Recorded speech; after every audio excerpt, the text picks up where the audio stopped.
আমি চালকচা আৰক্ষী মহোদয়ক আগতে আকাশৰ তৰফৰ পৰা ধন্যবাদ জনাওঁ।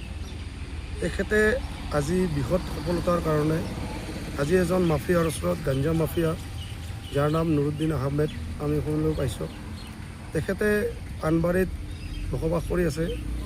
আমি জনামতে তেখেতে ইয়াৰ স্থায়ী বাসিন্দা নহয়, ক'ৰ পৰা আহি তেখেতে ইয়াত বাস কৰি আছে।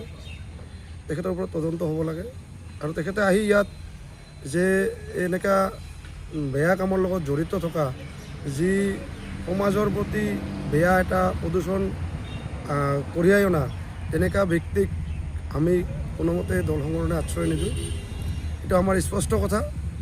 আৰু তেখেতে যি শাস্তি হয় আইনীৰ, সেই আইনী শাস্তিখিনি তেখেতে প্ৰদান কৰে।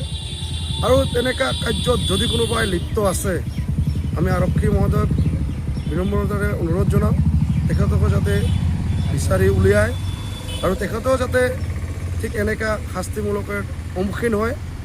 আমি চিন্ময় বৰা ছাৰক ইয়াৰ এই কাৰণৰ কাৰণে চেলুট জনাওঁ।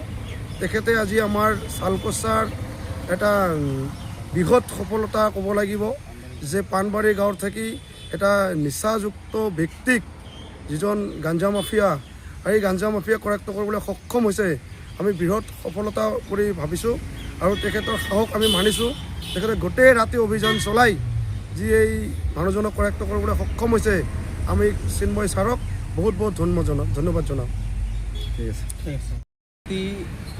আমাৰ চালকচা আৰক্ষী বিষয়া মহোদয় মাননীয় IC চিন্ময় বৰাদেৱে এক বৃহৎ সফলতা অৰ্জন কৰিছে। এজন গাঞ্জা মাফিয়া, তাৰ নাম হৈছে নুৰুদ্দিন আহমেদ। গাঞ্জা মাফিয়াৰ 1 কেজিৰ ওপৰত গাঞ্জা আয়ত্ত কৰিবলৈ সক্ষম হয়। তাৰ কাৰণে আমি IC মহোদয়ক, আমি চালকচা IC মহোদয়ক আমি ধন্যবাদ জনাইছোঁ। আজি এটা কথা ক'ব খুজিছোঁ যে সমাজখনৰ যি উঠি অহা প্ৰজন্মৰ যি ভয়ংকৰ ৰূপ ধৰি আছে, এই ভয়ংকৰ ৰূপক যি নৎসাত কৰিব লাগে, IC ছাৰক আমি ধন্যবাদ জনাইছোঁ যে এনেকুৱা ড্ৰাগছ মাফিয়া, গাঞ্জা মাফিয়া এইসকলক কৰায়ত্ব কৰি উচিত শাস্তি দিয়াৰ কাৰণে আমি চৰকাৰক আহ্বান জনাইছোঁ। আৰু এটা কথা জানিব পাৰিছোঁ যে এই নুৰুদ্দিন আহমেদ ব্যক্তিজন চালকচা পাণবাৰীৰ গাঁৱৰ আহি বাহিৰৰ মানুহ, ইয়াত ভোটৰ নামো নাই, সেইজন ব্যক্তি কেনেকৈ ইয়াত আহি কেইদিনৰ ভিতৰত এই চোৰাংচোৱা ব্যৱসায় কৰিবৰ কাৰণে সুযোগ পালে। তাৰ কাৰণে তেনেকুৱা ব্যক্তিক যিকোনো চৰকাৰে তদন্ত কৰি উলিয়াই ক'ৰ মানুহ, ক'ৰ পৰা আহিছে, কিয় আহিছে, এইসকল ব্যক্তিক কৰায়ত্ব কৰি উচিত শাস্তি দিব লাগে আৰু য'ৰ মানুহ তলৈকে পঠিয়াই দিব লাগে। এইখিনিক আমি চৰকাৰক আহ্বান জনাইছোঁ। আৰু আমি ইয়াৰ আগতো বহুত কেইবাৰ আমি শুনিছোঁ ই ড্ৰাগছ বেচি আছে, পলাই ফুৰিছিল। আজি আমাৰ আৰক্ষী বিষয়া মহোদয় আজি সক্ষম হৈছে, তাৰ কাৰণে ধন্যবাদ জনাইছোঁ। আৰু উচিত শাস্তিৰ কাৰণে তুৰন্তে ইয়াত এটা বিবিধ ব্যৱস্থা কৰাৰ কাৰণে আমি ছাত্ৰ সন্থা লগতে সমূহ ৰাইজে ইয়াত আহ্বান জনাইছোঁ। ধন্যবাদ।